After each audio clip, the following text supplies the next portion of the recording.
오물 속으로 뛰어든 아이, 더러움 속에서 건진 건 강아지뿐만이 아니었다. 그리고 스님들은 경악했다. 무언사 뒤편에는 바람조차 머물기를 거부하는 땅이 있었다.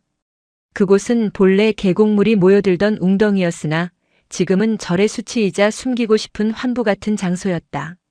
사람들은 그곳을 뒷골 웅덩이라 불렀으나 승려들 사이에서는 암암리의 업구덩이라 불렸다. 수십 년간 절에서 나온 깨진 기와 타다 남은 연탄재, 음식 찌꺼기, 그리고 차마 태우지 못한 낡은 집기들이 그곳에 버려졌다. 썩은 물은 검은색을 띠었고 그 위로 녹조와 기름띠가 뒤엉켜 기묘한 무늬를 그렸다. 여름이면 악취가 산바람을 타고 대웅전 처마 끝까지 올라와 부처의 코끝을 찔렀다. 누구도 그곳을 치우려 하지 않았다. 너무 깊었고 너무 오래되었다. 그저 외면하는 것이 무언사의 불문율이었다. 내 살배기 동자승 연우는 그 냄새를 맡고 자랐다. 아이는 새벽 예불이 끝나면 마당에 쪼그려 앉아 개미를 구경하거나 떨어진 단풍잎을 주워 모으곤 했다. 그러나 해가 뉘엿뉘엿 넘어가고 산그늘이 절 마당을 덮을 때면 연우의 발길은 어김없이 뒷골 웅덩이로 향했다. 법운 스님은 그 모습을 볼 때마다 미간을 찌푸렸다. 연우야, 거기는 가는 곳이 아니다. 주지의 목소리에는 엄격함보다 귀찮음이 묻어 있었다. 낡은 장삼을 걸친 법운은 빗자루를 든 채 아이를 불러 세웠다. 연우는 흙투성이가 된 고무신을 신은 채 뒤를 돌아보았다. 아이의 눈동자는 산사의 깊은 밤처럼 맑았지만 그 시선 끝에는 언제나 웅덩이가 있었다. 스님. 연우가 작은 손가락으로 웅덩이 쪽을 가리켰다. 저기서 따뜻한 김이 나요. 법운은 헛웃음을 지었다. 따뜻한 김이라니. 그것은 쓰레기가 썩으며 내뿜는 가스거나 지독한 악취가 시각적으로 피어오르는 것일 게다. 더러운 냄새다. 가까이 가면 병이 나니 이리 오거라. 아니에요. 연우는 고개를 저었다. 아이의 고집은 묵직했다. 냄새가 아니라 숨이에요. 법운은 그 말이 섬뜩하게 느껴졌다. 숨이라니. 저 썩어 빠진 오물 구덩이가 숨을 쉰단 말인가. 그는 대수롭지 않게 넘기려 했으나 연우의 표정이 너무나 진지하여 잠시 빗자루질을 멈추었다. 무언사는 쇠락하고 있었다. 신도들의 발길은 끊긴 지 오래였고 기와 지붕 위에는 잡초가 무성했다. 법운은 이 절을 유지하기 위해 안간힘을 썼지만 그것은 수행자로서의 정진이 아니라 관리인으로서의 발버둥에 가까웠다.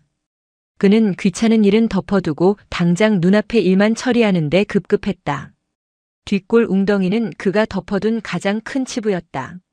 저녁 공양 시간이었다.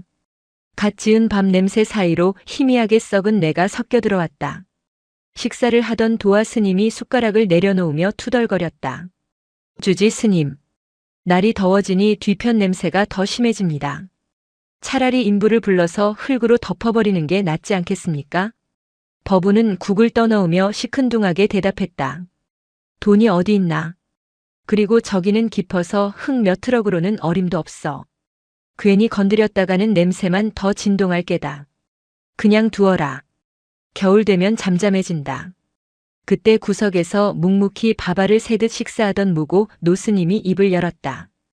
덮는다고 없어지겠나. 낮고 걸걸한 목소리였다. 식당 안에 순간 정적이 흘렀다. 무고 노스님은 평소 하루 종일 말 한마디 없는 사람이었다. 마음이 썩은 게지 땅이 썩은 게 아니야. 냄새는 코로 맡는 게 아니라 양심으로 맡는 거라네. 도화는 뜨끔한 표정으로 밥그릇만 내려다보았고 법운은 불쾌한 기색을 감추지 못했다. 노스님의 말은 뼈가 있었다. 저 웅덩이가 커진 것은 역대 주지들과 스님들의 방관 때문임을 꼬집는 것이었다. 연우는 어른들의 대화를 이해하지 못하는 듯 오물오물 밥을 씹고 있었다. 하지만 아이의 귀는 열려 있었다. 연우는 알고 있었다. 스님들이 저곳을 싫어한다는 것을, 그리고 무서워한다는 것을. 그날 밤 연우는 잠을 이루지 못했다. 절간의 밤은 도시의 밤보다 칠흑같이 어둡다. 창호지 문 너머로 풀벌레 소리만 요란한데 연우는 자리에서 일어나 문고리를 잡았다. 신발을 신는 작은 소리가 정막을 깼다.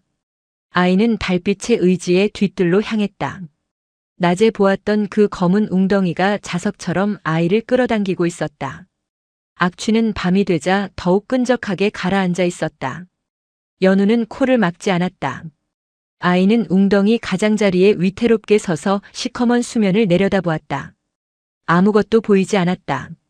그저 검은 아가리처럼 입을 벌린 어둠뿐이었다. 하지만 연우에게는 들렸다. 작고 미약한 소리. 바람 소리도 아니고 풀벌레 소리도 아니었다. 그것은 누군가가 목구멍 깊은 곳에서 억지로 삼키는 듯한 울음소리였다. 거기 있어? 연우가 웅덩이를 향해 속삭였다. 대답 대신 썩은 물 위로 보글거리며 기포 하나가 터졌다. 아이는 겁을 먹기는커녕 웅덩이 쪽으로 한 발짝 더 다가갔다. 흙이 무너져 내릴 듯 위태로운 경사면이었다. 연우는 본능적으로 알았다. 저 검은 물 밑바닥에 혼자 있기 싫어하는 무언가가 있다는 것을. 어른들은 그것을 쓰레기라 불렀고 오물이라 불렀다. 하지만 연우의 눈에는 다르게 보였다. 그것은 외로움이었다. 지독하게 썩어 문드러져서 아무도 쳐다보지 않는 외로움 덩어리였다. 내가 꺼내줄게. 연우의 약속은 허공에 흩어졌다. 4살 아이가 할 수 있는 일은 없었다. 그러나 그 약속은 아이의 가슴 속에 작은 씨앗처럼 심어졌다. 다음 날 아침 연우의 고무신에는 진흙이 잔뜩 묻어 있었다. 버부는 아이가 마당에서 흙장난을 친 줄로만 알고 혀를 찼다. 아무도 아이가 밤새 업구덩이 앞에서 무엇을 보았는지 묻지 않았다. 그것이 무언사의 비극이었다. 장마의 시작을 알리는 비가 추적추적 내리기 시작했다. 처음에는 마른 흙먼지를 잠재우는 정도였으나 이내 빗줄기는 굵어졌고 하늘은 잿빛으로 낮게 내려앉았다. 무언사의 낡은 기와 틈으로 빗물이 새어들어와 법당 바닥에 양동이를 받쳐야 했다. 도화 스님은 연신 투덜거리며 대걸레질을 했다. 올해 장마는 유난히 끈질기네. 이러다가 절 떠내려가겠습니다. 버부는 심란한 표정으로 하늘을 올려다보았다. 비가 오면 뒷골 웅덩이의 수위가 높아진다. 그곳이 넘치면 오물이 섞인 물이 절 마당까지 흘러들어올 수 있었다. 배수로는 이미 낙엽과 토사로 막힌 지 오래였다. 도아야, 비 그치면 배수로 좀 뚫어라. 지금 비 오는데 어떻게 합니까? 그치면 할게요. 서로 이를 미루는 사이 빗소리에 묻혀 연우의 모습이 보이지 않았다. 연우는 요사채 툇마루에 앉아 비 내리는 풍경을 보고 있지 않았다. 아이는 우산도 쓰지 않은 채 비를 맞으며 뒷마당으로 걸어가고 있었다. 승복이 비에 젖어 몸에 달라붙었고 삭발한 머리 위로 빗방울이 흘러내렸다. 차가운 비였지만 연우는 추위를 느끼지 못했다.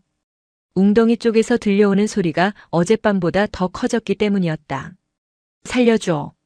그것은 말이 아니었다. 느낌이었다. 웅덩이의 수위는 위험할 정도로 높아져 있었다. 평소보다 흙탕물이 더 짙어졌고 썩은 부유물들이 가장자리로 밀려와 출렁거렸다. 빗방울이 수면을 때릴 때마다 검은 물이 튀어올랐다. 연우는 웅덩이 바로 앞 나무 밑둥을 잡고 섰다. 미끄러운 진흙바닥에 발이 푹푹 빠졌다. 누구야? 연우가 소리쳤다. 빗소리에 목소리가 묻혔다. 그때였다. 번쩍하고 천둥이 치는 순간 웅덩이 한가운데서 무언가가 꿀렁이며 움직였다. 쓰레기 더미인지 썩은 나무 토막인지 분간이 가지 않는 검은 덩어리였다. 하지만 연우는 보았다.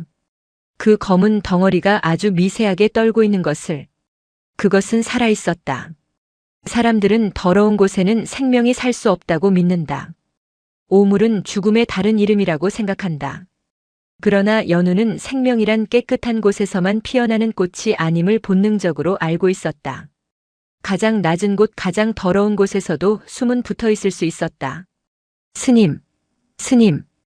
연우가 다급하게 법당 쪽을 향해 소리쳤다. 그러나 법운과 도하는 비새는 천장을 막느라 정신이 없었다. 아무도 아이의 외침을 듣지 못했다. 연우는 다시 웅덩이를 보았다. 물이 계속 불어나고 있었다. 저대로 두면 저 덩어리는 물속 깊이 가라앉거나 휩쓸려 내려가고 말 것이다. 아이는 망설였다. 스님들은 절대 저곳에 들어가지 말라고 했다. 더럽다고 했다. 병균이 옮는다고 했다. 하지만 저기서 울고 있다. 엄마를 잃은 아이처럼 서럽게 울고 있다. 연우는 자신이 고아라는 사실을 아직 정확히 이해하지 못했다. 하지만 절에 찾아오는 가족 단위의 신도들을 볼 때마다 가슴 한구석이 뻥 뚫린 듯한 허전함을 느끼곤 했다. 저 웅덩이 속의 존재가 느끼는 감정이 바로 그 허전함과 닮아 있었다. 연우는 고무신을 벗었다. 맨발이 차가운 진흙에 닿았다. 발가락 사이로 미지근하고 끈적한 오물이 스며들었다. 역겨운 냄새가 코를 찔렀지만 아이는 숨을 참지 않았다. 숨을 참으면 저 존재의 숨소리도 듣지 못할 것 같았기 때문이다. 한 발. 연우가 웅덩이 경사면을 타고 내려갔다. 두 발. 검은 물이 아이의 발목을 삼켰다. 그 순간 무고 노스님이 뒷마당으로 나왔다. 그는 비 오는 날이면 뼈가 쑤신다며 방에만 틀어박혀 있던 노인이었다. 무엇에 홀린 듯 밖으로 나온 그의 눈에 오물 구덩이로 걸어 들어가는 작은 뒷모습이 들어왔다. 연우야. 노스님의 찢어지는 듯한 고함 소리가 빗소리를 뚫었다. 그러나 연우는 이미 무릎까지 차오른 오물 속으로 몸을 던진 후였다. 아이는 걷는 것이 아니라 늪에 빠지듯 허우적거리고 있었다. 무고 노스님은 지팡이를 내던지고 빗속을 달렸다. 70평생 그렇게 빨리 달려본 적이 없었다. 이놈아, 거기 들어가면 죽어. 나오거라. 노스님의 외침에 법당에 있던 법운과 도화가 뛰쳐나왔다. 그들이 목격한 장면은 충격 그 자체였다. 하얀 승복을 입은 조그만 아이가 검은 먹물 같은 웅덩이 한가운데서 무언가를 끌어안고 뒹굴고 있었다. 아이의 얼굴도 손도 몸도 온통 오물투성이었다. 연우야. 도화가 비명을 지르며 달려가려 했으나 법운이 그의 어깨를 잡았다. 위험해. 집안이 약해져서 다 무너진다. 그럼 보고만 있습니까? 도화가 법운의 손을 뿌리치고 웅덩이 쪽으로 몸을 날렸다. 그 사이 연우는 가슴까지 차오른 오물 속에서 중심을 잃지 않으려 안간힘을 쓰고 있었다. 발이 바닥에 닿지 않았다. 무수한 쓰레기들이 발을 휘감았다. 하지만 아이는 팔에 안은 그 덩어리를 놓지 않았다. 무거웠다. 물에 젖은 솜처럼 무겁고 축 늘어져 있었다. 놓으면 안 돼. 놓으면 죽어.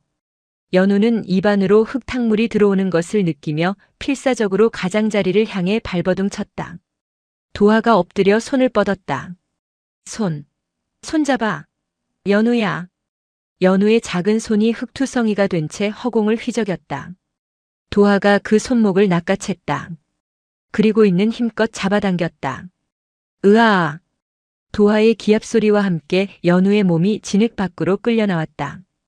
아이와 함께 딸려 나온 검은 물이 사방으로 튀었다. 안전한 땅 위에 내동댕이 쳐진 연우는 거친 숨을 몰아쉬었다. 온몸에서 악취가 진동했다. 법운이 달려와 소리쳤다. 미쳤어. 거기가 어디라고 들어가. 죽고 싶어서 환장했냐? 법운의 꾸지람은 안도감의 다른 표현이었다. 그는 화를 내면서도 연우의 몸을 살폈다. 다행히 다친 곳은 없어 보였다. 스님. 연우가 기침을 하며 입을 열었다. 아이는 덜덜 떨고 있었다. 추위 때문이 아니었다. 품에 안은 것이 너무나 차가웠기 때문이었다. 이것 좀 보세요. 연우가 가슴에 품고 있던 덩어리를 스님들에게 내밀었다. 그것은 쓰레기 뭉치가 아니었다. 오물과 진흙으로 뒤덮여 형체를 알아보기 힘들었지만 그것은 짐승이었다. 이게 뭐냐? 무고 노스님이 다가와 덩어리에 묻은 오물을 손으로 닦아냈다. 드러난 것은 털이 다 빠지고 뼈만 앙상하게 남은 개였다. 아니개라고 부르기에도 처참한 몰골이었다. 목에는 살을 파고든 낡은 목줄이 조여져 있었고 뒷다리는 기형적으로 꺾여 있었다. 죽은 것 같았다. 미동도 없었다. 죽은 짐승 시체를 왜 건져와? 법운이 인상을 찌푸리며 물러섰다. 부정탄다며 혀를 찼다. 아니에요. 연우가 고개를 세차게 저었다. 아이의 눈에서 닭똥 같은 눈물이 오물 묻은 뺨을 타고 흘러내렸다. 울었어요. 얘가 살려달라고 울었어요. 그때였다. 죽은 듯 늘어져 있던 짐승의 가슴이 아주 미세하게 오르내렸다. 그리고 쌕쌕거리는 거친 숨소리가 빗소리 사이로 들려왔다. 살아있었다. 저 지옥 같은 오물 구덩이 속에서 먹을 것도 없이 썩은 물을 마시며 이 짐승은 생명의 끈을 놓지 않고 있었다. 스님들은 할 말을 잃었다. 그들은 매일 불경을 외우며 자비를 논했지만 정작 살아있는 생명이 죽어가는 냄새는 맡지 못했다. 그들은 냄새를 피하기 바빴고 아이는 그 냄새 속으로 뛰어들었다. 연우가 떨리는 손으로 강아지의 머리를 쓰다듬었다.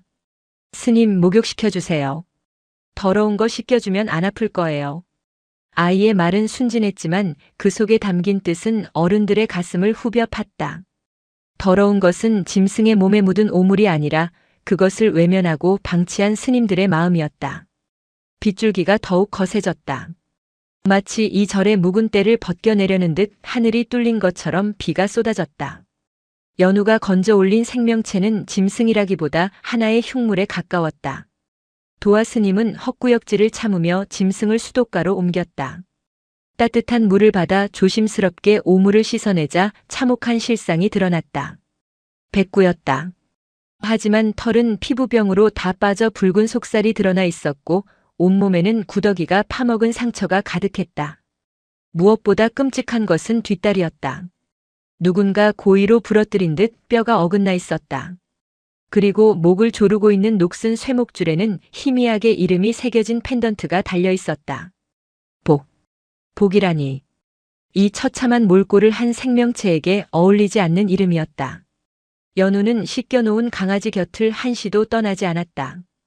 법운이 억지로 아이를 씻기고 새 옷을 입혔지만 연우는 젖은 머리를 말릴 생각도 하지 않고 강아지가 누워있는 담요 옆에 쭈그리고 앉았다. 얘 이름이 복이에요? 연우가 물었다. 법운은 펜던트를 들여다보며 미간을 찌푸렸다. 어디서 본 듯한 기억이 스쳐 지나갔다. 복이. 그때 문 밖에서 이 광경을 지켜보던 무고 노스님이 지팡이를 짚고 들어왔다. 그의 표정은 평소의 무심함 대신 당혹감과 죄책감으로 얼룩져 있었다. 김노보살 내게다. 김노보살요? 작년에 돌아가신 그분 말씀입니까? 도화가 놀라서 되물었다. 김노보살은 무언사에 몇 안 되는 큰 시주자였다. 평생 시장에서 장사를 해서 모은 돈을 절에 보시했고 자식 없이 외롭게 살다가 작년 봄에 갑작스러운 뇌졸중으로 세상을 떠났다. 그녀는 항상 하얀 진돗개를 데리고 절에 오곤 했었다. 그 개가 바로 복이었다.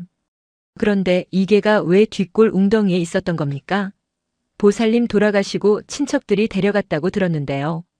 법운의 의문에 무고 노스님은 침통한 표정으로 입을 다물었다. 기억의 조각이 법운의 머릿속에서 맞춰지기 시작했다. 김노보살이 쓰러진 후 그녀의 유산을 두고 먼 친척들이 절에 찾아와 난동을 부린 적이 있었다. 그들은 절에 기부하기로 한 땅 문서를 내놓으라며 행패를 부렸다. 그때 그 친척 중 한 명이 마당에 묶여있던 보기를 발로 차며 했던 말이 떠올랐다.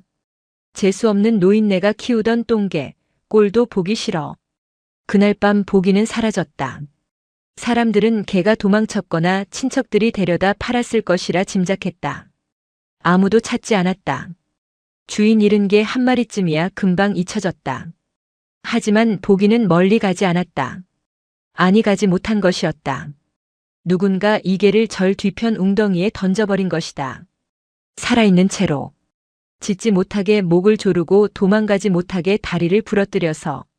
그것은 1년 전의 일이었다. 이 개는 그 지옥 같은 오물 구덩이 속에서 1년을 버틴 것이다.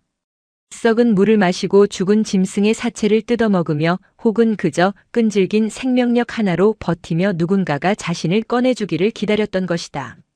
세상에. 도화가 입을 틀어막았다. 법운은 등골이 서늘해졌다. 그들이 매일 예불을 드리고 목탁을 두드리던 그 시간 동안 불과 100m도 떨어지지 않은 곳에서 이 생명은 지옥을 경험하고 있었다. 스님들이 바람소리라며 외면했던 그 소리는 살려달라는 비명이었다. 우리가 죽인 거나 마찬가지야. 무고 노스님의 탄식 섞인 목소리가 방 안에 울렸다. 웅덩이는 사람들이 버린 쓰레기만 쌓인 곳이 아니었다. 사람들의 탐욕, 무관심 그리고 잔인함이 고여 썩어가는 장소였다. 그곳에 갇혀있던 것은 한 마리 개가 아니라 무언사 승려들의 양심이었다. 연우는 어른들의 복잡한 표정을 알지 못했다. 아이는 그저 고통스러워하는 강아지의 눈을 들여다보며 작게 속삭였다. 이제 괜찮아. 내가 찾았으니까 괜찮아. 강아지가 힘겹게 눈꺼풀을 들어 올렸다. 탁하게 흐려진 눈동자가 연우를 향했다. 꼬리뼈가 미세하게 움직였다. 탁탁. 바닥을 치는 아주 작은 소리. 그것은 1년 만에 처음으로 보인 반가움의 표시였다. 버부는 그 모습을 차마 똑바로 볼 수 없었다. 그는 고개를 돌려 밖으로 나갔다. 비는 그쳤지만 그의 마음속에는 더 거세고 차가운 비가 내리고 있었다. 그는 처마 밑에 서서 뒷골 웅덩이 쪽을 바라보았다. 이제야 알 것 같았다. 연우가 왜 그토록 그 더러운 곳을 향해 합장했는지. 아이는 그곳에서 악취를 맡은 것이 아니라 고통을 감지했던 것이다. 부처가 중생의 고통을 외면하지 않듯 아이는 오물 속의 생명을 외면하지 않았다.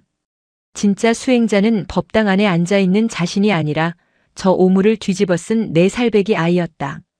주지 스님. 도화가 따라 나왔다. 그의 눈시울이 붉어져 있었다. 저게 살려야죠? 당연한 물음이었다. 하지만 동시에 무거운 짐이기도 했다. 병원비도 만만치 않을 것이고 저런 상태의 개를 돌보는 것은 엄청난 정성이 필요했다. 쇠락해가는 절 살림에 큰 부담이었다. 평소에 법운이라면 난색을 보였을 것이다. 안락사가 낫지 않겠냐고 했을지도 모른다. 하지만 지금 법운의 뇌리에는 연우의 진흙투성이 얼굴이 박혀 있었다. 살려야지. 법운이 주먹을 꽉 쥐었다. 반드시 살려내야지. 저놈이 죽으면 우리 절도 끝이야. 저개가 우리 업이다. 법운은 창고로 달려가 삽을 꺼내 들었다. 스님, 어디 가십니까? 배수로 뚫으러 간다. 물부터 빼야지. 지금요? 밤인데. 지금 안 하면 언제 해?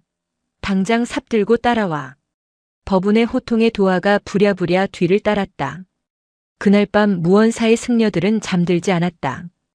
법운과 도화는 밤새도록 웅덩이에 배수로를 팠고 무고 노스님은 끙끙 앓는 강아지의 곁을 지키며 염주를 굴렸다. 그리고 연우는 강아지의 곁에 웅크리고 잠이 들었다. 아이의 손은 강아지의 발을 꼭 잡고 있었다. 더러움 속에서 건져 올린 것은 개 한 마리가 아니었다. 그것은 무언사가 잃어버렸던 잡이라는 이름의 씨앗이었다. 새벽 읍내의 공기는 차가웠다. 비가 그친 뒤에 도로는 젖어 있었고 가로등 불빛이 물웅덩이마다 번져 스산한 기운을 더했다. 도화가 운전하는 낡은 승합차는 덜컹거리며 어둠을 갈랐다.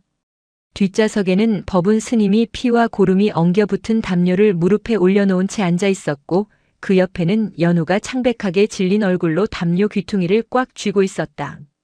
차 안에는 뒷골 웅덩이 특유의 시궁창 냄새와 피비린내가 진동했다. 방향제를 아무리 뿌려도 소용없었다. 그것은 단순히 코를 찌르는 악취가 아니라 그들의 폐부 깊숙이 스며든 죄책감의 냄새였다. 조금만 참아라. 다 왔다. 법운이 나지막이 중얼거렸다. 누구에게 하는 말인지 알 수 없었다. 숨이 간당간당한 개에게 하는 말인지 아니면 불안에 떠는 연우에게 하는 말인지 혹은 스스로를 다독이는 주문인지 모호했다. 읍내 유일의 24시간 동물병원 간판이 보였다. 도화는 차를 급히 세우고 뒷문을 열었다. 법운은 앙상한 덩어리를 안고 뛰었다. 승복 자락이 펄럭이며 그가 품은 생명의 위태로움을 가렸다. 당직 수의사는 졸린 눈을 비비며 나왔다가 그 참혹한 몰골을 보고 소스라치게 놀랐다. 이게 뭡니까? 로드킬 당한 겁니까? 수의사의 눈에 그것은 살아있는 생물로 보이지 않았다. 썩은 진흙 반죽에 털 뭉치와 뼈가 뒤섞인 괴물 같았다. 살아있습니다. 살려주십시오. 법운의 목소리는 절박했다. 수의사는 미간을 찌푸리며 청진기를 댔다. 차가운 금속이 닿자 미약한 심박동이 감지되었다. 세상에. 수의사는 급히 간호사를 불렀다.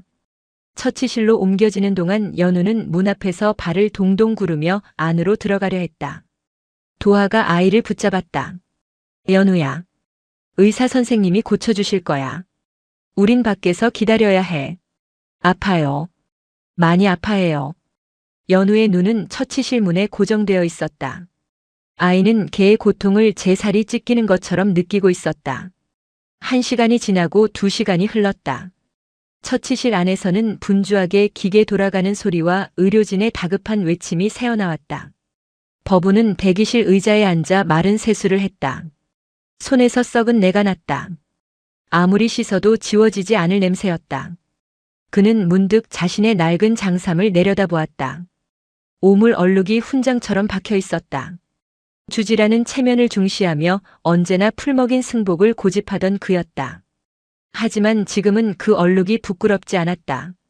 오히려 지난 수년간 깨끗한 옷을 입고 뒷짐만 지고 다녔던 자신이 더 수치스러웠다. 마침내 수의사가 나왔다. 마스크를 벗은 그의 얼굴은 지쳐 있었고 동시에 경멸에 찬 눈빛을 하고 있었다. 어디서 이런 상태가 되도록 방치한 겁니까? 수의사의 질문은 날카로웠다. 학대입니다. 이건 명백한 학대예요. 영양실조의 탈수, 심장사상충은 말할 것도 없고 뒷다리 대퇴골은 복합골절된 지 오래되어 뼈가 엉뚱하게 붙으려다 염증으로 썩어 들어가고 있습니다. 목에 감긴 줄이 식도 근처까지 파고들어서 조금만 늦었으면 숨이 끊어졌을 겁니다.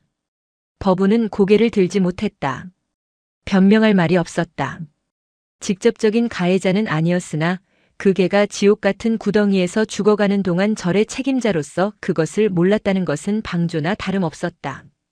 살릴 수 있습니까? 수술은 했습니다. 썩은 부위를 도려내고 뼈를 맞췄지만 장기 손상이 심각합니다.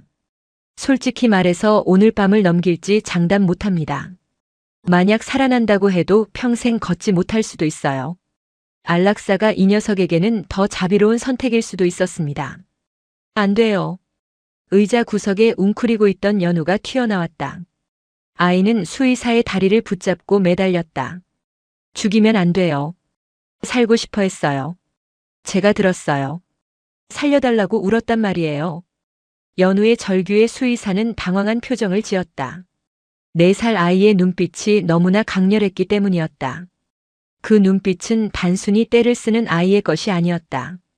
생명의 존엄을 온몸으로 호소하는 구도자의 눈빛이었다. 수의사는 한숨을 내쉬었다. 최선을 다했습니다. 나머지는 저 녀석의 의지에 달렸어요.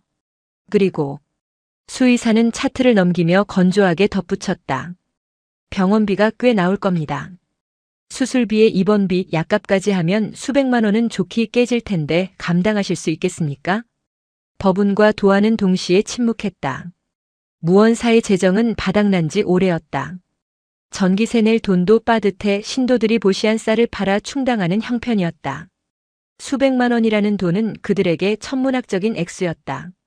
도화가 곤란한 표정으로 법운을 쳐다보았다.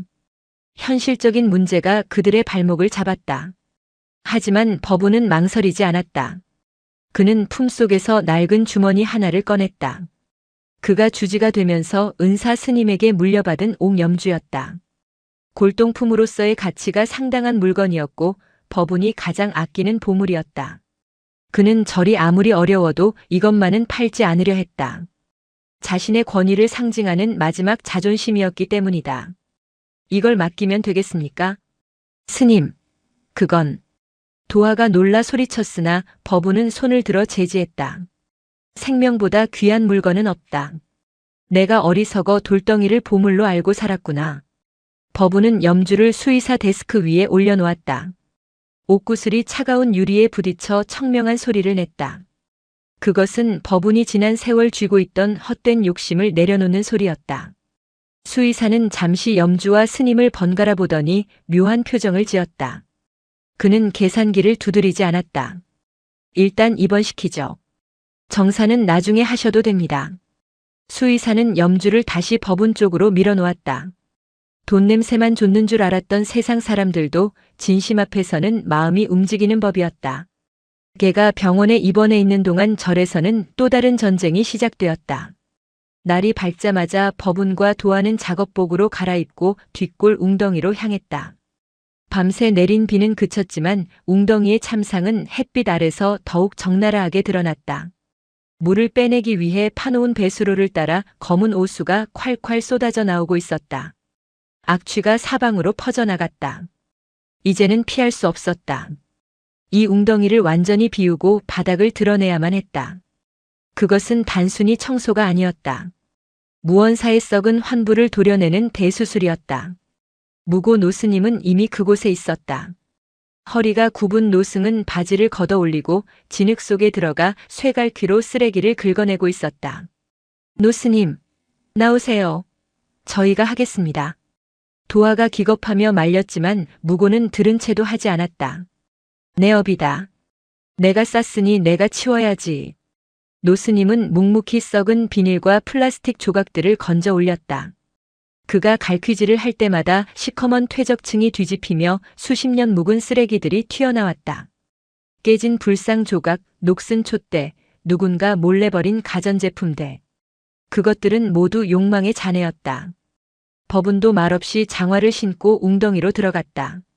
도화도 뒤따랐다. 3명의 승려가 오물 속에서 땀을 흘렸다.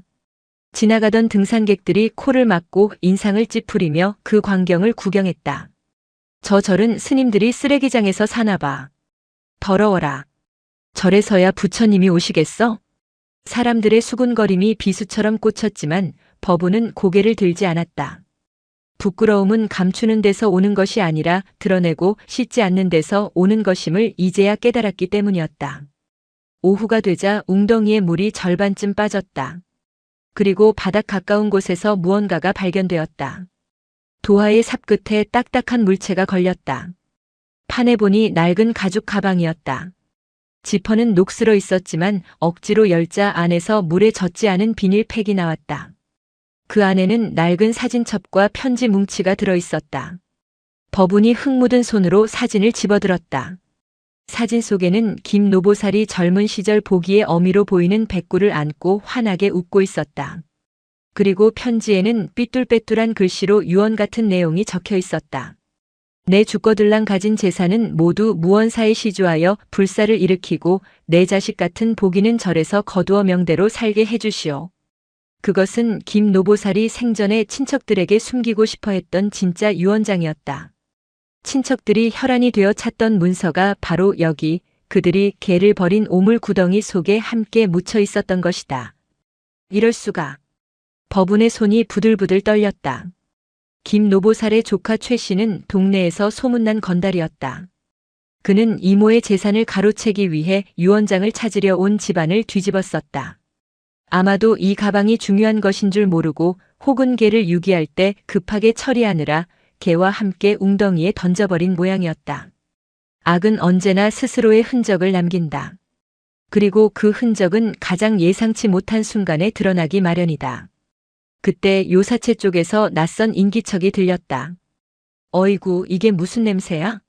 스님들 똥 푸시오? 껄렁거리는 목소리. 최 씨였다. 그는 우연히 절 근처를 지나다 웅덩이를 파헤친다는 소문을 듣고 찜찜한 마음에 정탐을 온 것이었다. 최 씨의 눈길이 법운의 손에 들린 가방에 꽂혔다. 순간 그의 눈동자가 흔들렸다. 그는 저 가방을 알고 있었다. 이모가 장롱 깊숙이 숨겨두었던 바로 그 가방이었다. 그거 뭡니까? 최 씨의 목소리가 낮게 깔렸다. 법운은 가방을 등 뒤로 숨기지 않았다. 오히려 당당하게 앞으로 내밀었다. 당신이 버린 양심이요. 법운의 일갈에 최 씨의 얼굴이 일그러졌다. 그는 주위를 둘러보았다. 스님 셋은 모두 지쳐 보였고 주위에는 아무도 없었다. 탐욕이 그의 눈을 가렸다. 이리 내놔. 내 이모 물건이야. 최 씨가 웅덩이 비탈을 내려오려 했다. 도화가 삽을 고쳐 쥐고 앞을 막아섰다. 오지 마십시오. 이건 이제 절의 물건입니다.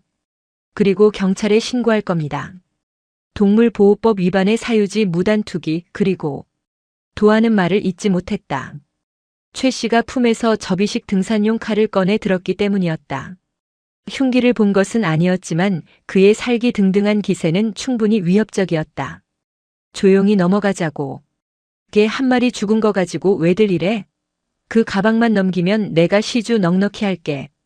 최 씨가 비열하게 웃으며 다가왔다. 절체절명의 순간 법당 쪽에서 작은 그림자가 나타났다. 연우였다. 병원에서 돌아온 연우는 피곤해 잠들어 있었으나 시끄러운 소리에 깬 것이었다. 아이는 툇마루에 서서 그 광경을 내려다보고 있었다. 아저씨. 연우의 맑은 목소리가 팽팽한 긴장감을 뚫고 울려 퍼졌다. 최 씨가 멈칫하며 위를 올려다보았다. 아저씨가 보기를 아프게 했어요? 질문은 단순했다. 그러나 그 울림은 거대했다. 연우는 화를 내지도 무서워하지도 않았다. 그저 슬픈 눈으로 최 씨를 바라보고 있었다. 보기가 아저씨 꿈에 나온대요. 춥다고. 무섭다고. 왜 그랬냐고. 연우는 무당이 아니었다. 신기가 있는 것도 아니었다. 하지만 아이의 순수한 감정은 때로는 영적인 영역에 닿기도 한다. 최 씨는 순간 등골이 오싹해짐을 느꼈다. 그는 지난 1년간 악몽에 시달려왔다. 꿈속에서 진흙투성이 개가 자신을 쫓아오는 꿈을 꾸며 식은땀을 흘리곤 했다. 아무에게도 말하지 않은 비밀을 저 어린 꼬마가 알고 있었다. 이 미친 재수없게. 최 씨는 뒷걸음질 쳤다. 공포심이 탐욕을 눌렀다. 그리고 무엇보다 법운과 도하, 심지어 늙은 무고, 노스님까지 삽과 곡괭이를 들고 자신을 노려보는 눈빛이 예사롭지 않았다. 그들은 더 이상 무기력한 중들이 아니었다. 지켜야 할 것이 생긴 자들의 눈빛이었다. 두고 보자. 최 씨는 욕설을 내뱉으며 도망치듯 산을 내려갔다. 긴장이 풀리자 도하가 다리에 힘이 풀려 주저앉았다. 법운은 유언장이 든 비닐팩을 가슴에 품었다. 지켜야 한다. 이번에는 반드시. 그날 밤 웅덩이의 물은 완전히 빠졌다. 바닥에는 검은 진흙만이 번들거렸다. 그곳은 흉터처럼 패여 있었지만 더 이상 썩은 내는 나지 않았다. 맑은 밤바람이 들어와 빈 공간을 채우기 시작했다. 일주일 뒤 보기가 퇴원했다. 상태는 여전히 좋지 않았다. 걷지 못했고 음식물을 삼키는 것도 힘겨워했다. 하지만 법운은 병원비 낼 돈을 마련하기 위해 읍내 장터에 나가 서예 글씨를 써서 팔고 도하는 인근 밭일을 거들며 돈을 모았다. 무언사 스님들이 돈을 벌기 위해 속세로 나간 것은 창건 이래 처음 있는 일이었다. 보기는 법당 한 구석 따뜻한 아랫목에 자리를 잡았다. 연우는 지극정성으로 보기를 돌봤다. 보기야, 밥 먹자. 연우는 묽게 쏜 미음을 숟가락으로 떠서 보기의 입가에 가져갔다. 걔는 힘없이 고개를 돌렸다. 사람에 대한 공포가 뿌리 깊게 박혀 있었다. 손만 다가가도 몸을 움찔거리며 떨었다. 괜찮아. 안 때려. 맛있어. 연우는 포기하지 않고 숟가락을 내밀었다. 그러다가 자신이 먼저 한 입 먹어 보이며 웃었다. 꺼봐, 맛있지? 나랑 나눠 먹자. 아이의 끈질긴 다정함이 통했을까? 보기는 아주 조심스럽게 혀를 내밀어 미음을 하찼다.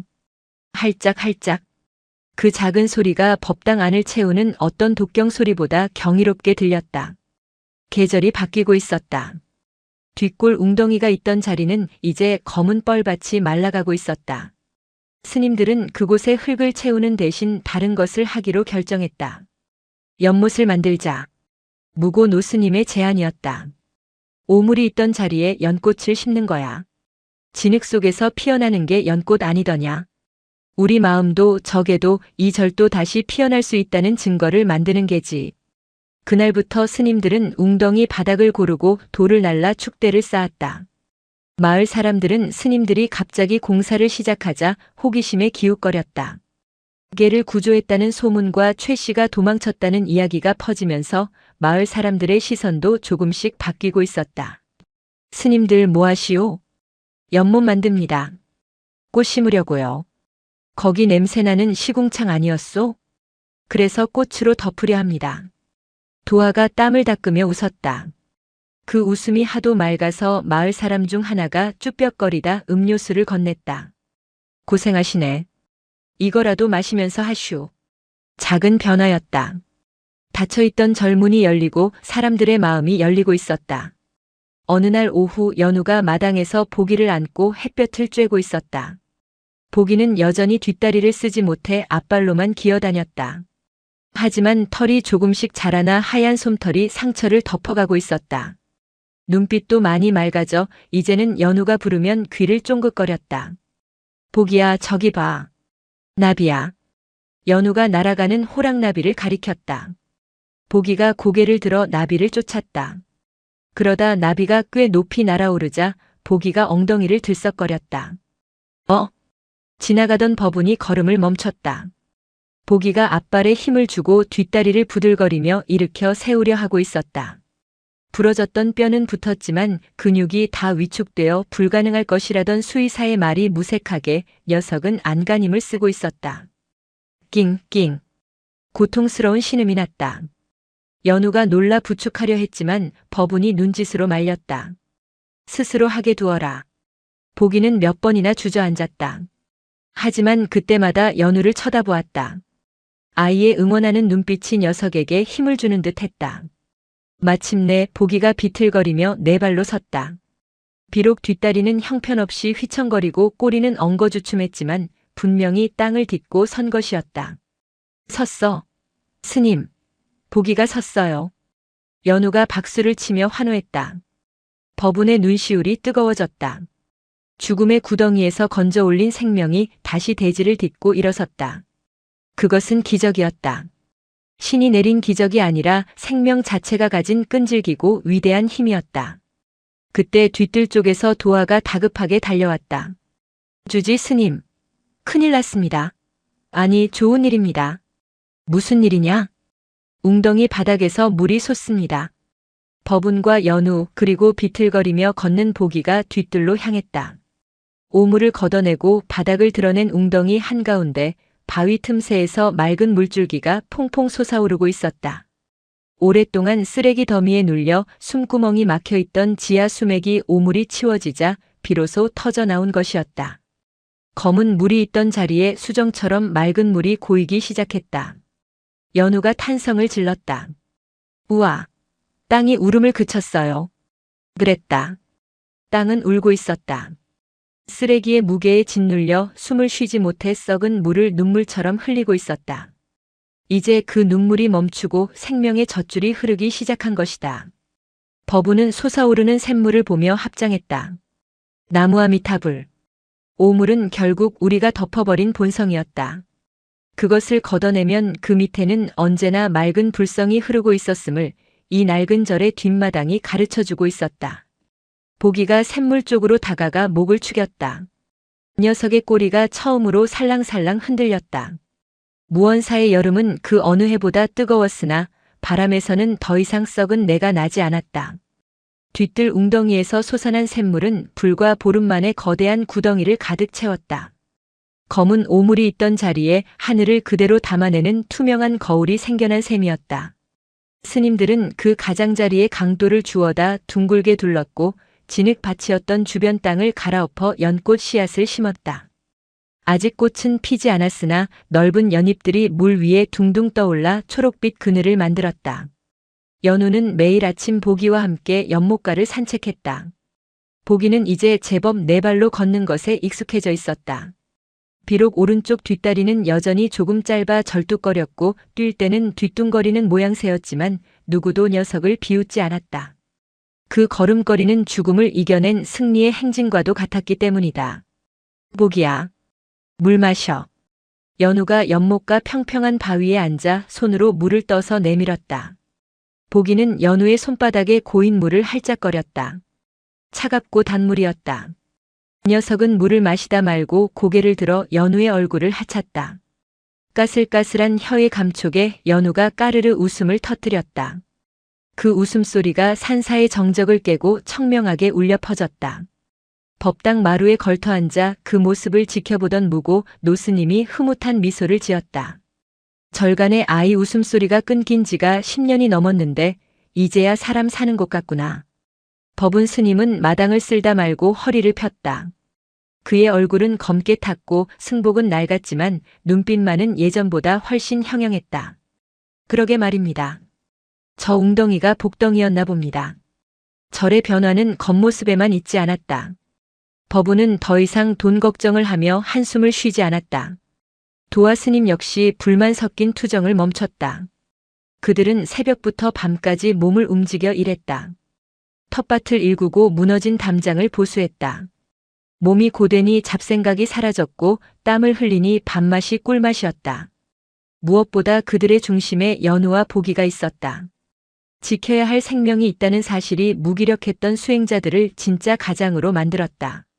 그러던 어느 날 불청객이 아닌 손님이 찾아왔다. 등산복 차림의 중년 여성이었다. 그녀는 산을 내려가다 길을 잘못 들어 우연히 무언사로 들어오게 되었다. 목이 말라 물을 찾던 그녀의 눈에 뒤뜰의 연못이 들어왔다. 세상에, 이런 깊은 산 속에 이렇게 맑은 연못이 있었네. 여성은 감탄하며 연못가로 다가갔다. 그때 연우가 보기와 함께 풀밭에서 뒹굴고 있었다. 하얀 승복을 입은 꼬마 스님과 다리를 저는 백구. 한 폭의 그림 같은 풍경이었다. 여성은 홀린 듯 휴대폰을 꺼내 사진을 찍었다. 스님, 여기 너무 아름다워요. 이 강아지는 다리가 불편한가 봐요? 연우가 씩씩하게 대답했다. 네. 많이 아팠는데 이제 안 아파요. 제가 호해줬거든요. 여성은 아이의 말에 가슴이 뭉클해졌다. 그녀는 물 한 바가지를 얻어 마시고는 지갑에서 10,000원짜리 한 장을 꺼내 불전함에 넣고 내려갔다. 그것이 시작이었다. 여성이 SNS에 올린 사진과 글은 산속에 숨겨진 치유 명소라는 해시태그를 달고 아름아름 퍼져나갔다. 사진 속 연우의 맑은 미소와 보기에 사연 있는 듯한 눈빛이 사람들의 감성을 자극했다. 며칠 뒤부터 배낭을 맨 사람들이 하나둘씩 무언사를 찾아오기 시작했다. 처음에는 한두 명이더니 주말이 되자 10여 명의 사람들이 절 마당을 서성였다. 그들은 대웅전 부처님보다 뒤뜰의 연못과 보기를 더 보고 싶어 했다. 여기가 그 강아지 있는 절 맞나요? 연못 물이 그렇게 맑다던데. 조용하던 절이 웅성거림으로 채워졌다. 법우는 당황스러웠다. 수행 도량이 관광지처럼 변하는 것이 달갑지 않았으나 찾아오는 사람들을 내칠 수도 없는 노릇이었다. 도화가 난처한 얼굴로 말했다. 주지 스님. 사람들이 자꾸 보기를 만지려고 합니다. 녀석이 스트레스를 받는 것 같아요. 실제로 보기는 낯선 사람들이 다가오면 꼬리를 말아넣고 연우의 등 뒤로 숨었다. 사람에게 받은 상처가 아직 아물지 않은 탓이었다. 법우는 결단을 내렸다. 그는 나무 판자에 붓으로 글씨를 써서 연못 입구에 세웠다. 무건. 눈으로만 보시고 마음으로만 느끼십시오. 생명을 놀라게 하지 마십시오. 주지의 단호한 경고 문구에 사람들은 소란을 멈췄다. 그들은 조용히 연못가를 거닐며 물에 비친 자신의 얼굴을 들여다보았고 멀리서 연우와 노는 보기를 바라보며 미소 지었다. 소란스러움이 가라앉자 오히려 더 깊은 울림이 찾아왔다. 사람들은 단순히 구경을 하러 온 것이 아니라 위로를 받으러 오고 있었다. 오물 구덩이에서 살아남은 개와 그 개를 지켜낸 어린 동자승의 이야기는 지친 도시인들에게 살아갈 용기를 주었다. 소문은 발없는 말이 되어 천리를 갔다. 한 유명 유튜버가 무언사를 다녀가면서 올린 영상이 결정적이었다. 쓰레기 늪에서 구조된 백구의 기적이라는 자극적인 제목의 영상은 하루 만에 조회수 100만을 넘겼다. 영상에는 연우가 오물을 뒤집어 쓴 채 보기를 안고 나오는 당시의 상황이 재현도하의 인터뷰를 통해 되었고 현재 건강해진 보기의 모습이 담겼다. 댓글 반응은 폭발적이었다. 눈물 나서 못 보겠다. 동자승이 천사네.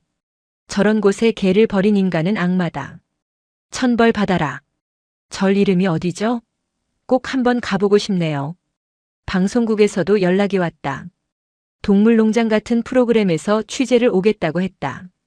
법우는 정중히 거절했다. 절은 방송 세트장이 아니었고 연우와 보기는 구경거리가 아니었기 때문이다. 하지만 세상의 관심은 통제할 수 있는 수준을 넘어섰다. 주말이 되자 절 입구 좁은 산길이 차들로 막힐 지경이 되었다.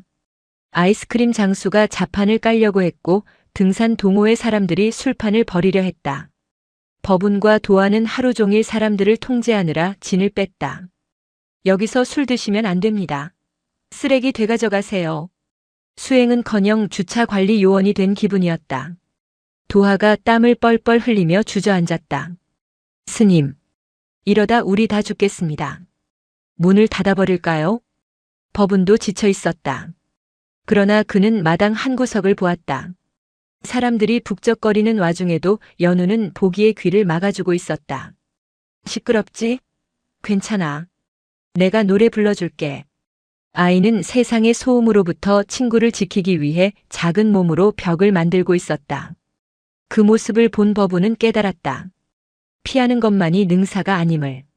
이 소란 또한 우리가 감당하고 정화해야 할 업임을. 그때 검은 세단 한 대가 흙먼지를 일으키며 절마당으로 들어왔다. 범상치 않은 분위기에 사람들이 길을 터주었다. 차 문이 열리고 양복을 입은 남자들이 내렸다. 그리고 그들 사이에서 익숙한 얼굴이 나타났다. 최 씨였다. 그는 혼자가 아니었다. 변호사 배지를 단 남자와 덩치 큰 사내들이 뒤를 따랐다. 최 씨의 표정은 예전처럼 비굴하거나 겁에 질려 있지 않았다. 거만하고 탐욕스러운 눈빛이 돌아와 있었다. 도화가 벌떡 일어났다. 당신이 여길 어디라고 와? 최 씨는 코웃음을 쳤다. 어디긴. 내 땅이지.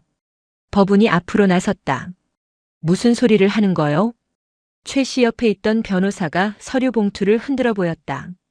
김말순 여사님의 조카이자 유일한 상속인인 최영수 씨의 법률 대리인입니다. 현재 무언사가 점유하고 있는 이 임야와 사찰 부지 일부가 김말순 여사님의 소유였음이 확인되었습니다. 유언장이 발견되지 않은 상태에서 상속 절차가 마무리되었으므로 이 땅의 소유권은 최영수 씨에게 있습니다. 법원은 기가 찼다. 유언장이 없다니? 웅덩이에서 찾은 가방에 분명히. 아, 그 젖어서 다 뭉개진 종이 쪼가리요? 최 씨가 이죽거렸다. 그게 유언장이라는 증거가 어디 있어? 공증도 안 된 낙서 같은 걸 가지고. 법적으로 아무 효력 없어. 최 씨는 치밀하게 준비해 온 것이었다. 그는 유언장이 발견되었다는 소문을 듣고 곧바로 변호사를 선임해 법적 허점을 파고들었다. 자필 유언장의 경우 법적 요건이 매우 까다롭다는 점을 악용한 것이다. 물에 젖어 훼손된 상태라면 필적 감정도 어려울 것이라는 계산이었다. 그리고 최 씨가 손가락으로 연우 뒤에 숨은 보기를 가리켰다. 저게 내 겁니다. 사람들이 웅성거렸다. 이모님이 남기신 유산 목록에 포함된 동산동물입니다. 당신들이 내 허락도 없이 데려가서 점유하고 있더군요. 절도죄로 고소하기 전에 좋게 말로 할 때 내놓으시죠. 뻔뻔함의 극치였다. 개를 죽이려 했던 자가 이제 와서 소유권을 주장하다니. 연우가 보기를 끌어안았다. 아이의 눈에 처음으로 공포가 서렸다. 보기도 최 씨의 냄새를 기억하는지 으르렁거리는 대신 바들바들 떨며 오줌을 지렸다. 못 줘요. 연우가 소리쳤다. 아저씨가 버렸잖아요. 아프게 했잖아요. 이 꼬맹이가 어디서 어른한테. 최 씨가 손을 치켜들었다. 그 순간 주변에 있던 관광객들이 스마트폰을 들고 촬영을 시작했다. 저 사람 뭐야? 영상에 나온 그 학대범 아니야? 분위기가 험악해지자 변호사가 최 씨의 팔을 잡았다. 지금 여론을 자극해서 좋을 게 없다는 신호였다. 최 씨는 손을 내리며 비릿한 미소를 지었다. 좋습니다. 법대로 하죠. 일주일 주겠습니다. 그 안에 땅 비우고 개 내놓으세요. 안 그러면 강제 집행 들어갑니다. 그들은 폭풍처럼 왔다가 사라졌다. 남겨진 것은 흙먼지와 깊은 불안감이었다. 법우는 주먹을 꽉 쥐었다. 손톱이 살을 파고들었지만 아픔이 느껴지지 않았다. 법이라는 이름의 폭력이 자비의 도량을 짓밟으려 하고 있었다. 그날 저녁 무언사의 공기는 무거웠다. 도하는 분을 참지 못해 마당을 빙빙 돌았고 무고 노스님은 법당에 앉아 목탁만 두드렸다. 변호사를 알아봐야 하지 않겠습니까? 이대로 당할 순 없습니다. 도하의 말에 법우는 고개를 저었다. 돈이 없다. 저놈들은 비싼 로펌을 꼈을 텐데 국선 변호사로는 이기기 힘들어. 게다가 놈들 말대로 유언장이 물에 너무 젖어서. 법우는 서랍에서 말려둔 유언장을 꺼냈다.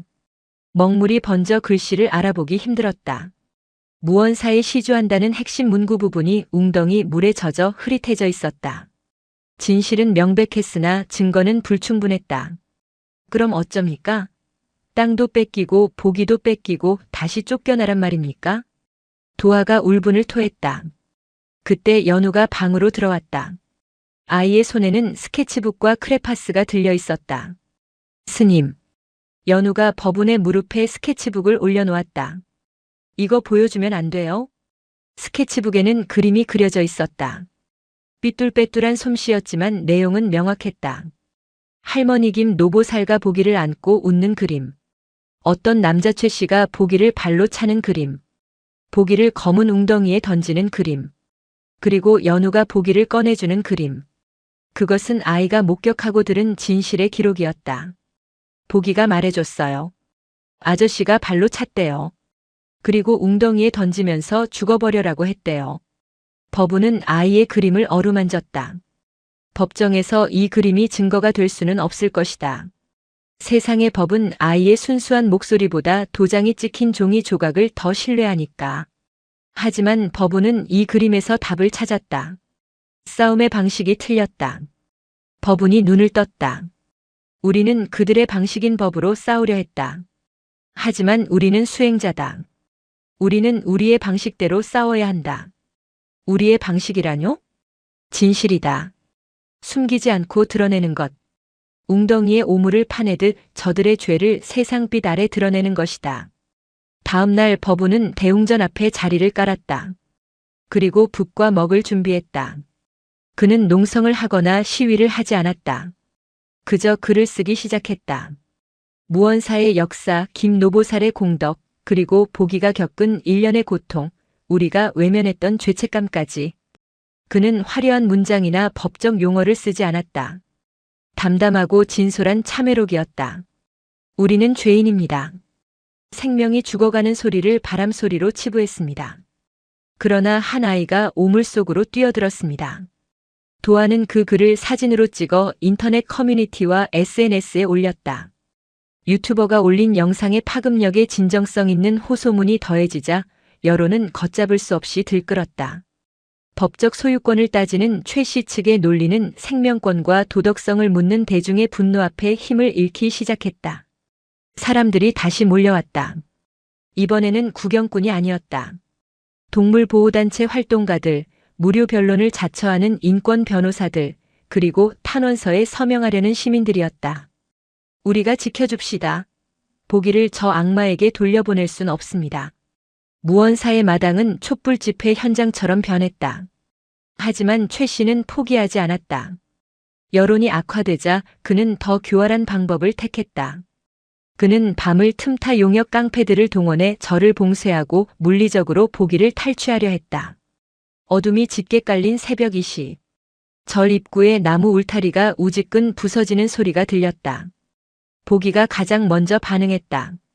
잠들어 있던 녀석이 고개를 번쩍 들고 낮게 으르렁거렸다. 평소에 겁먹은 모습이 아니었다. 주인을 그리고 자신을 구해준 작은 친구를 지키려는 맹수의 본능이 깨어난 소리였다. 검은 옷을 입은 사내 넷이 몽둥이를 들고 마당으로 난입했다. 그 뒤에 최 씨가 서 있었다. 조용히 해. 고개만 내놓으면 아무 짓도 안 한다. 최 씨가 속삭였다. 그는 사람들의 눈을 피해 새벽에 기습적으로 일을 처리하려 했다. 고개만 없애버리면 증거물만 사라지면 여론도 잠잠해질 것이라 믿었다. 법운과 도화가 속옷바람으로 뛰쳐나왔다. 이게 무슨 짓이야? 비켜 이 땡중들아. 사내 하나가 도화를 밀어 넘어뜨렸다. 도화가 굴러떨어지며 비명을 질렀다. 법당 문이 열리고 연우가 눈을 비비며 나왔다. 스님? 연우야. 들어가. 문 잠가. 법운이 소리치며 사내의 다리를 붙잡았다. 몽둥이가 법운의 등을 내리쳤다. 퍽 소리와 함께 법운이 신음을 흘리며 쓰러졌다. 주지 스님. 연우가 울음을 터뜨리며 마당으로 뛰어나오려 했다. 그때였다. 법당 안에 있던 보기가 절뚝거리는 다리로 튀어나왔다. 녀석은 연우 앞을 가로막고 섰다. 털이 곤두서고 이빨이 드러났다. 크르르르. 지옥에서 살아 돌아온 개의 눈빛은 섬뜩할 정도로 파랗게 빛났다. 저 미친 개가. 깡패 중 한 명이 몽둥이를 휘둘렀다. 하지만 보기는 피하지 않았다. 녀석은 몽둥이를 맞는 순간 고통을 참으며 사내의 팔목을 물어뜯었다. 아! 사내가 비명을 지르며 나뒹굴었다. 불편한 다리 때문에 민첩하지는 않았지만 보기에게는 물러설 곳이 없다는 절박함이 있었다. 녀석은 1년 전 자신을 버렸던 공포의 대상들과 맞서 싸우고 있었다. 이번에는 혼자가 아니었다. 뒤에 지켜야 할 아이가 있었다. 소란 소리에 요사체에서 자던 무고 노스님이 뛰어나왔다. 그의 손에는 낡은 엽총이 들려 있었다. 멧돼지를 쫓을 때 쓰던 공포탄용 총이었다. 탕! 새벽 공기를 가르는 총성에 모두가 얼어붙었다. 당장 꺼지지 못해. 노스님의 일갈에 깡패들이 주춤했다. 그 사이 산 아래 마을에서부터 불빛들이 올라오기 시작했다. 총소리를 들은 마을 주민들과 근처에 텐트를 치고 있던 자원봉사자들이 달려오는 것이었다. 최 씨는 당황했다. 일이 너무 커졌다. 철수해. 빨리. 그들이 도망치려 등을 돌린 순간 보기가 최 씨를 향해 돌진했다. 녀석은 최 씨의 바짓단을 물고 늘어졌다. 이거나. 이 똥개 새끼가. 최 씨가 보기를 발로 걷어찼다.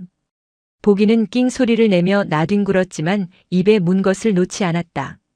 그것은 최 씨의 바지 주머니에서 빠져나온 지갑이었다. 지갑이 떨어지며 안에 내용물이 쏟아졌다. 신분증, 카드, 그리고 작게 접힌 종이 한 장. 도망치던 최 씨가 그 종이를 보고 사색이 되어 주우려 했다. 하지만 도아가 더 빨랐다. 도아는 아픈 몸을 날려 그 종이를 낚아챘다. 사람들이 몰려와 최 씨 일당을 포위했다. 경찰차의 사이렌 소리가 멀리서 들려오기 시작했다. 도아가 떨리는 손으로 종이를 펴보았다. 그것은 각서였다. 본인 최영수는 이모 김말순의 재산을 상속받는 조건으로 이모의 유언장 원본을 파기하였음을 인정하며 이에 대한 비밀 유지비로 공범아마도 친척 중 다른 누군가가 작성한 비밀 각서였다. 유언장이 존재했다는 결정적인 증거가 제 발로, 아니 보기의 이빨에 물려 세상 밖으로 나온 것이다. 경찰들이 도착하고 최 씨는 수갑을 찼다. 그는 끌려가면서도 보기를 노려보았다. 저 개새끼가 죽었어야 했는데. 보기는 더 이상 떨지 않았다. 녀석은 피가 흐르는 입가로 거친 숨을 몰아쉬며 연우의 손을 헤찼다. 연우가 보기의 목을 끌어안고 엉엉 울었다. 고마워, 보기야. 고마워. 날이 밝아오고 있었다. 소란이 끝난 마당에는 핏자국과 발자국이 어지러웠지만 뒤뜰 연못에는 아침 햇살이 비쳐 윤슬이 반짝였다. 그리고 그 연못 한가운데 밤새 굳게 닫혀있던 연꽃 봉오리 하나가 톡 하고 터지며 하얀 속살을 드러냈다. 진흙 속에서 피어난 더러움에 물들지 않은 순백의 연꽃이었다. 경찰차의 붉은 경광등이 산사의 새벽 어둠을 가르고 사라진 뒤 무언사에는 기이한 정적이 찾아왔다. 마당에 흩어진 핏자국과 부서진 울타리, 그리고 최 씨 일당이 남기고 간 흑발 자국들이 지난밤의 소란을 증명하고 있었다. 도화 스님은 찢어진 승복을 추스르며 마루에 걸터 앉았다. 긴장이 풀리자 온몸이 욱신거렸다. 다 끝난 겁니까? 도화의 목소리는 허탈했다.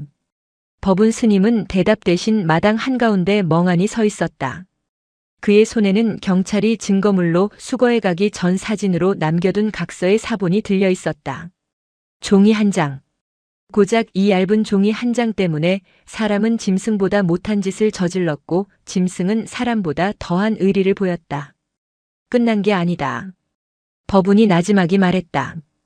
이제 시작이다. 오물은 퍼냈지만 그 냄새가 벤자리는 아직 씻기지 않았어. 최 씨의 구속 소식은 빠르게 퍼졌다. 그가 이모의 유언을 은폐하고 사기를 쳤다는 사실, 그리고 동물 학대의 주범이었다는 사실이 밝혀지자 세상은 그에게 돌을 던졌다. 반대로 무언사와 보기를 향한 동정 여론은 더욱 거세졌다. 전국 각지에서 후원금이 쇄도했다. 쌀과 라면, 강아지 사료가 트럭으로 배달되었다. 무너진 담장을 고쳐주겠다는 자원봉사자들이 줄을 섰다. 법운은 그 모든 호의가 감사하면서도 두려웠다. 돈과 사람에 취하면 그 또한 오물이 된다. 법운은 엄격한 규칙을 세웠다. 들어온 후원금은 전액 보기의 치료비와 절의 보수 공사에만 사용하고 남는 돈은 인근의 독거노인들과 유기동물 보호소에 기부하기로 했다.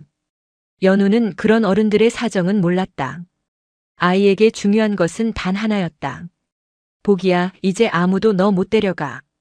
연우는 붕대를 감은 보기의 입가에 약을 발라주며 속삭였다. 보기는 꼬리를 살랑이며 연우의 무릎에 머리를 기대었다. 녀석은 영웅이 되어 있었다. 마을 사람들은 보기를 보살견이라 부르며 합장했다. 하지만 보기에게 세상의 칭송은 아무런 의미가 없었다. 녀석에게 세상의 전부는 오직 연우 자신을 그 시커먼 지옥에서 건져 올려준 작은 손길뿐이었다.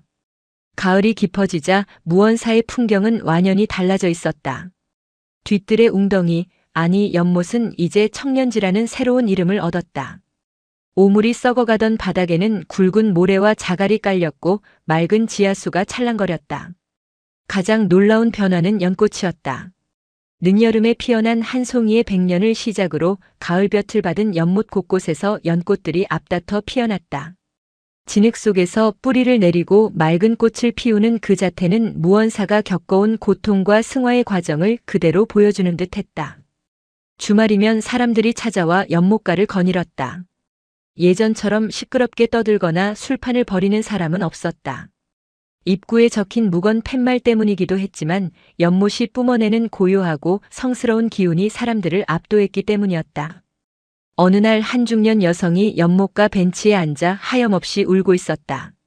자식을 사고로 잃고 삶의 의욕을 놓아버린 사람이었다. 연우가 다가가 말없이 여성의 손을 잡았다. 그리고 그 옆에 보기가 엉덩이를 붙이고 앉았다. 아줌마 슬퍼요? 응. 너무 아파서 숨을 못 쉬겠어. 저기도 숨을 못 쉬었대요. 연우가 연못을 가리켰다. 쓰레기가 너무 많아서 꽉 막혀 있었대요. 그래서 썩은 냄새가 났어요. 근데요, 스님들이 다 꺼내주니까 이제 숨을 쉰대요. 꽃도 피잖아요. 여성은 눈물 젖은 눈으로 맑은 물 위에 뜬 연꽃을 바라보았다. 아줌마 마음에도 돌덩이가 많아서 그래요. 그거 꺼내면 다시 숨 쉴 수 있어요. 4살 아이의 투박한 위로가 굳게 닫힌 여성의 마음을 두드렸다. 여성은 연우를 끌어안고 통곡했다. 보기는 묵묵히 여성의 다리에 체온을 나누어 주었다. 그날 이후 무언사는 단순한 관광지가 아니라 치유의 숲이 되었다. 상처받은 사람들, 실패한 사람들, 죄지은 사람들이 찾아와 연못을 들여다보며 자신의 내면에 쌓인 오물을 마주하고 씻어내고 돌아갔다. 법우는 그 모습을 보며 깨달았다. 저를 지키는 것은 담벼락이 아니라 사람들의 마음을 씻어주는 자비심임을. 자신이 그토록 지키려 했던 권위는 허상이었고 아이와 개가 보여준 순수가 진짜 불법임을. 첫눈이 내리던 날 무고 노스님이 쓰러졌다. 노환이었다. 병원에서는 마음의 준비를 하라고 했다. 노스님은 병원 치료를 거부하고 절로 돌아왔다. 내 갈 곳은 병원 침대가 아니라 목탁 소리 들리는 내 방이야. 노스님은 곡기를 끊고 조용히 자신의 마지막을 준비했다. 연우는 죽음이라는 것을 이해하지 못했다. 그저 노스님이 많이 피곤해서 오래 주무시는 줄로만 알았다. 할아버지 스님 이거 드세요. 곶감이에요. 연우가 말랑한 곶감을 노스님의 입가에 대주었다. 무고는 힘겹게 눈을 뜨고 아이를 바라보았다. 연우야. 네. 저 연못이 왜 깨끗해졌는지 아느냐? 우리가 청소해서요? 아니다. 노스님은 거친 숨을 몰아쉬며 미소 지었다. 더러움을 미워하지 않았기 때문이다. 너는 그 더러운 오물 속에 들어가면서도 코를 막거나 찡그리지 않았어. 그저 그 안에 있는 생명만 보았지. 그래서 맑아진 게다. 무고의 시선이 문지방 너머 마당에 앉아있는 보기에게로 향했다. 저놈이 나보다 낫구나. 나는 평생 돌을 닦는다고 했지만 똥밭에 구르는 개 한 마리 구하지 못했어. 그날 밤 무고 노스님은 좌탈인망 앉은 채로 열반에 들했다. 장례는 조촐하게 치러졌다. 다비식 화장을 하는 날 연기 속으로 흩어지는 노스님을 보며 도안은 오열했고 법우는 목탁을 두드렸다. 연우는 울지 않았다. 스님은 어디 가요? 좋은 곳으로 가셨어. 더 이상 아프지 않은 곳으로. 연우는 고개를 끄덕였다. 그리고 옆에 있는 보기를 꼭 안았다. 보기야, 할아버지 스님은 이제 안 아프대. 너처럼 다 나으신 거야. 죽음은 끝이 아니라 고통에서 벗어나는 또 다른 치유임을 아이는 본능적으로 느끼고 있었다. 연못에 물이 증발하여 구름이 되고 다시 비가 되어 내리듯 생명은 돌고 도는 것임을 무언사의 자연이 가르쳐주고 있었다. 노스님의 49제가 끝나고 봄이 다시 찾아왔다. 무언사. 원함이 없는 절이라 하여 지어진 이름. 하지만 역설적이게도 지금 무언사는 수많은 사람들의 간절한 소원으로 가득 차 있었다. 절 입구부터 연못까지 이어지는 길에는 방문객들이 쌓아 올린 작은 돌탑들이 줄지어 있었다. 누군가는 건강을, 누군가는 합격을, 누군가는 용서를 비는 돌탑들이었다. 법운 스님은 주지실에 앉아 장부를 정리하고 있었다. 빚더미에 앉아있던 절의 재정은 이제 흑자로 돌아섰다.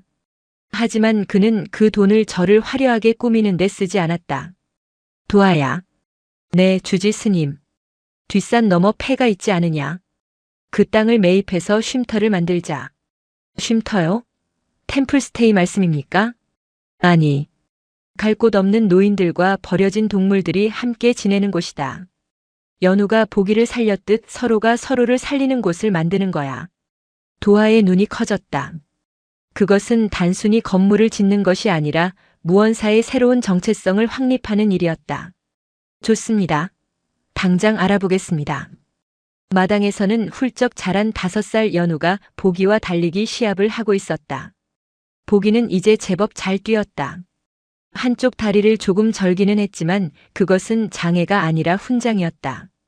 보기야, 이리 와. 연우가 연못가 바위에 올라섰다.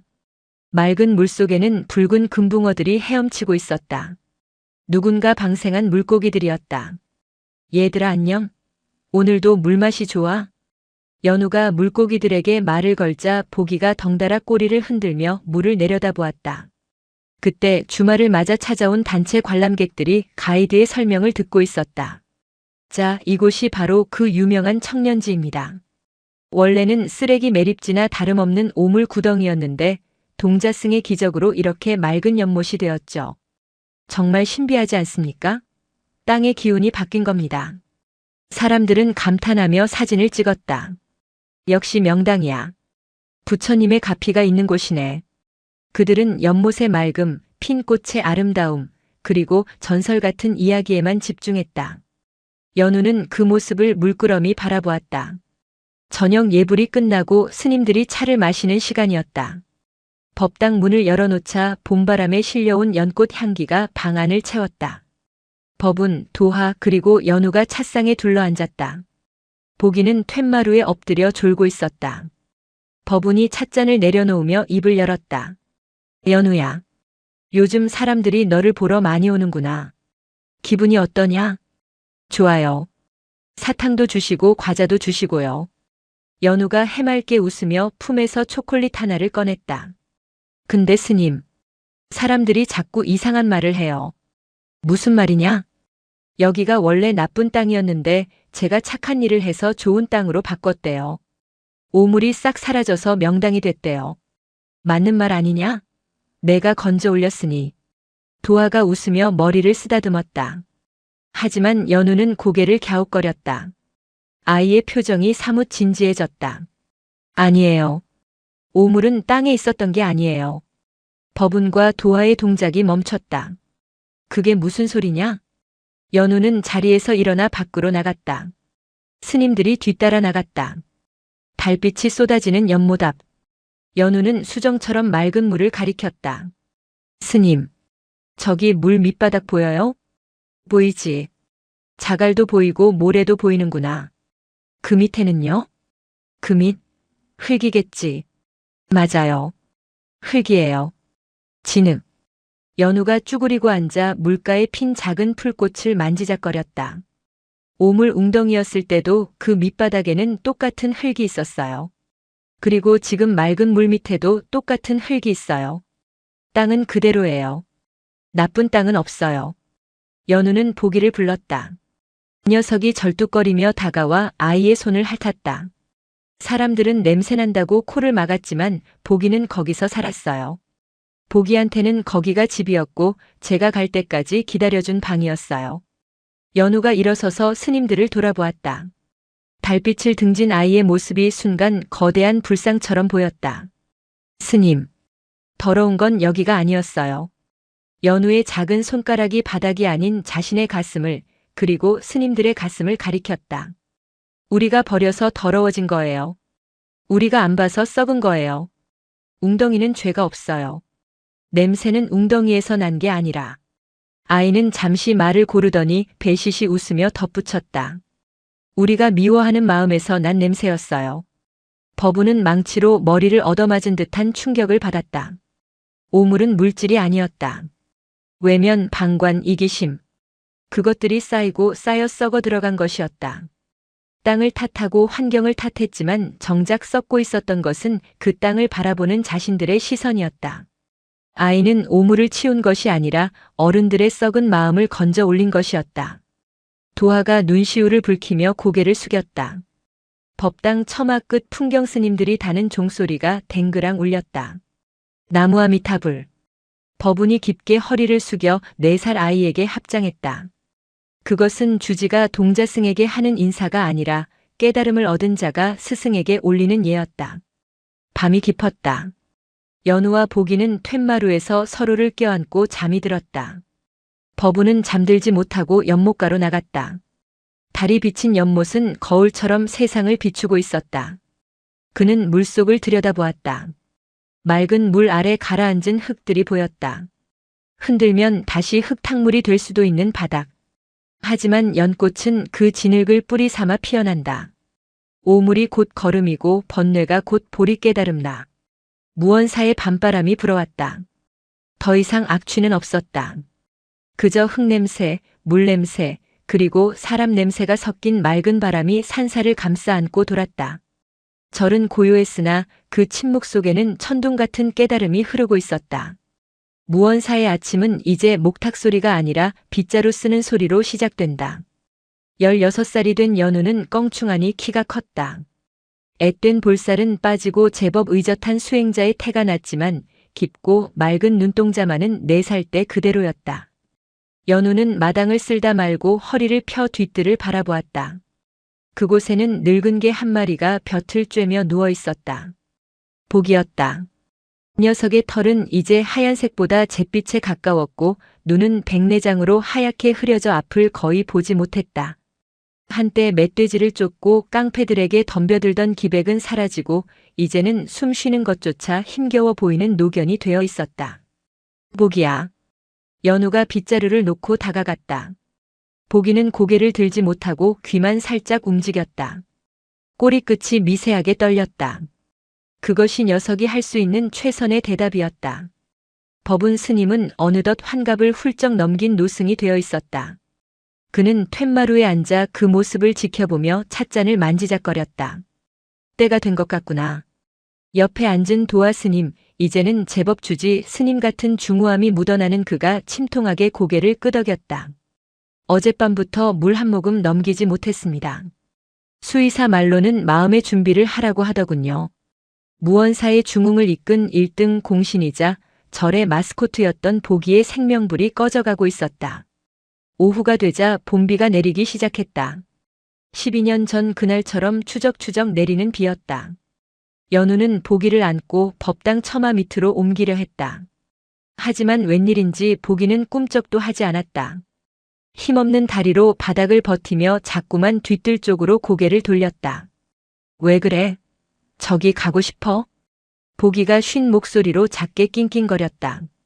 연우는 잠시 망설이다가 보기를 안아들었다. 이제는 뼈만 남아 가벼워진 몸. 연우는 녀석을 안고 뒷뜰 청년지로 향했다. 비 내리는 연못은 고요했다. 연잎 위로 빗방울이 구르며 투두둑 소리를 냈다. 연우는 연못이 잘 보이는 정자마루에 보기를 내려놓았다. 보기는 흐린 눈으로 연못을 응시했다. 녀석에게는 보일까? 12년 전 자신이 죽어가던 그 시커먼 오물 구덩이가. 그리고 자신을 건져 올려준 꼬마의 필사적인 손길이. 보기야.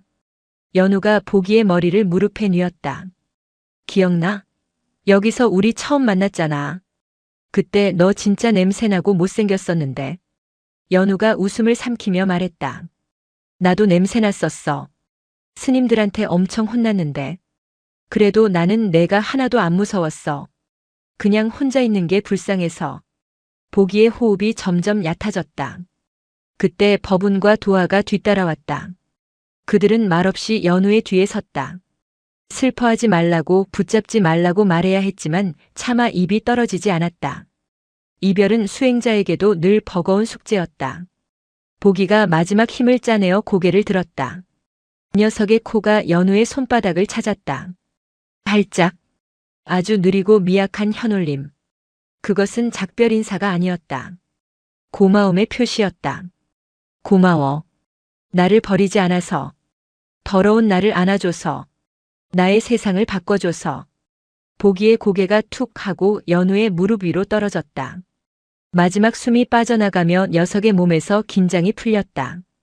마치 깊은 잠에 빠지듯 아주 편안한 얼굴이었다. 연우는 울부짖지 않았다. 그저 보기에 식어가는 몸을 쓰다듬고 또 쓰다듬었다. 빗소리가 아이의 흐느낌을 대신해주고 있었다. 법운 스님이 다가와 연우의 어깨에 손을 올렸다. 연우야. 보기는 간 게 아니다. 알아요, 스님. 연우가 젖은 눈으로 연못을 바라보았다. 원래 있던 곳으로 돌아간 거예요. 오물 속이 아니라 우리가 만들어준 꽃밭으로요. 보기의 장례는 수목장으로 치러졌다. 장소는 청년지 바로 옆 가장 크고 아름다운 연꽃이 피는 자리였다. 스님들은 그곳에 어린 느티나무 한 그루를 심고 보기의 유골함을 묻었다. 비석은 세우지 않았다. 대신 연우가 강돌 하나를 주어 붓으로 이름을 써서 나무 아래 두었다. 무언사의 도반, 보기 여기 잠들다. 계절이 다시 바뀌고 여름이 왔다. 느티나무는 무럭무럭 자라 시원한 그늘을 만들었다. 사람들은 그 나무 아래 벤치에 앉아 연못을 구경했다. 그들이 앉아있는 그 자리가 한때 죽어가던 생명이 묻힌 곳이라는 사실을 아는 이는 많지 않았다. 하지만 사람들은 그곳에만 앉으면 이상하게 마음이 편안해진다고 했다. 어느 날 아침 마당을 쓸던 연우의 귀에 낯선 소리가 들렸다. 낑낑. 절 입구 대문 앞에 종이 상자 하나가 놓여 있었다. 연우가 다가가 상자를 열었다. 그 안에는 태어난 지 얼마 안 된 눈도 제대로 뜨지 못한 누렁이 새끼 한 마리가 버려져 있었다. 누군가 몰래 버리고 간 것이 분명했다. 도화 스님이 혀를 찼다. 쯧쯧. 아직도 생명을 이리 가볍게 여기는 사람들이 있구나. 보호소에 연락해야겠지? 연우는 대답 대신 상자 안으로 손을 넣었다. 새끼 강아지가 본능적으로 연우의 손가락을 쪽쪽 빨았다. 따뜻한 온기. 12년 전 차가웠던 그 감촉과는 달랐지만 생명의 무게만은 똑같았다. 스님. 연우가 강아지를 품에 안고 일어섰다. 이 녀석 보기가 보낸 것 같아요. 뭐라고? 심심하지 말라고. 그리고 사랑을 멈추지 말라고요. 연우는 강아지를 안고 느티나무로 걸어갔다. 바람이 불어와 나뭇잎이 사각사각 소리를 냈다. 마치 늙은 개가 꼬리를 흔드는 소리 같았다. 안녕. 너는 이름이 뭐니? 연우가 묻자 강아지가 하품을 했다. 연우는 미소 지으며 느티나무를 올려다보았다. 나뭇잎 사이로 햇살이 부서져 내렸다. 생명은 가고 또 오지만 사랑한 기억은 땅에 스며들어 영원히 썩지 않는다. 오물이 변하여 꽃이 되듯 슬픔은 변하여 또 다른 자비가 된다. 무언. 원함이 없는 것이 아니라 모든 생명이 원함 없이도 행복해지는 곳. 소년 스님과 어린 강아지의 그림자가 연못 위로 길게 드리워졌다. 맑은 물속에서 붉은 금붕어가 튀어올랐다. 새로운 이야기가 다시 시작되고 있었다. 영상이 마음에 드셨다면 구독과 좋아요, 댓글 부탁드립니다. 부탁드립니다. 부탁드립니다. 부탁드립니다. 부탁드립니다.